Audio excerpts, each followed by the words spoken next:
है ना। एन यानी नोबिलिटी, नोबिलिटी यानी आदर्श। हमारा आदर्श होना चाहिए कि हम जिस विद्यालय के नाम से हम पढ़ रहे हैं, कौन सा विद्यालय है आपका? विद्यासागर है ना, महाविद्यालय। तो जिस विद्यालय में हम पढ़ रहे हैं उसका हमारे अंदर आदर्श होना चाहिए। टी यानी ट्रुथ, ट्रुथ यानी सत्य। तो हमारे स्टूडेंट का जो अर्थ होता है वो होशियार, उपयोगी, समर्पण, सिंपल जीवन, प्रभावकारी और आदर्श। और हमारे अंदर सत्यता होना चाहिए, तभी हमारे जो स्टूडेंट का अर्थ सार्थक हो पाएगा। बच्चों, हमें पुरुषार्थ करना है पढ़ने के लिए, ना कि इसलिए कि हमारा सम्मान हो रहा है। हमें पुरुषार्थ करना है, परिश्रम करना है।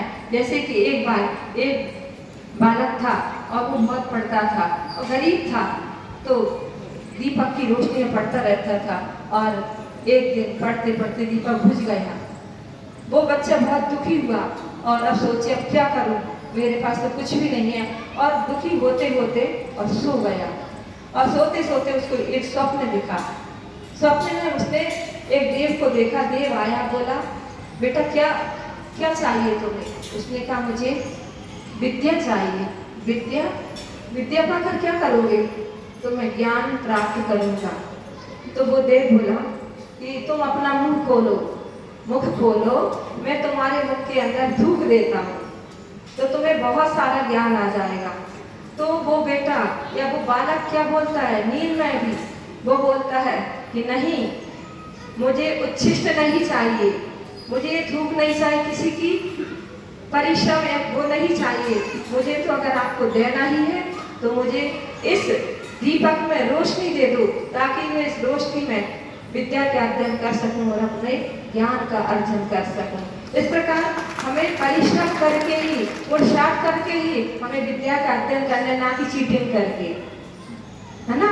और दूसरी बात, जो अभी यहाँ पर डॉक्टर साहब ने जो प्रतिभा संपन्न विद्यार्थियों की प्रतिभा का सम्मान किया है, उनके लिए भी बहुत बड़ी ये बात है, क्योंकि व्यक्ति को प्रोत्साहन देने से उसका हौसला बढ़ता है।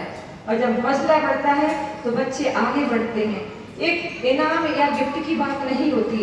एक गिफ्ट हमारे लिए देखने में छोटी सी लगेगी, लेकिन एक गिफ्ट हमारा हौसला बढ़ाती है, बच्चों का हौसला बढ़ाती है।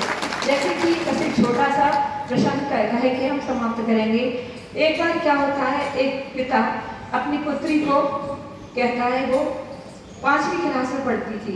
उसने अपनी पुत्री से कहा कि बेटी, अगर तुम प्रथम श्रेणी में आओगी तो तुम्हें मैं यहाँ की सबसे बड़ी होटल में भोजन कराऊंगा। क्योंकि गरीब, कभी उसने होटल देखी भी नहीं, लेकिन फिर भी पिता कहता है कि अगर बेटी तुम प्रथम श्रेणी में आई तो मैं यहाँ की सबसे बड़ी होटल में तुम्हें भोजन के लिए ले चलूंगा। और किस्मत और पुण्य उसका था और उसने परिश्रम किया कि वो 5वीं कक्षा में प्रथम श्रेणी में आई।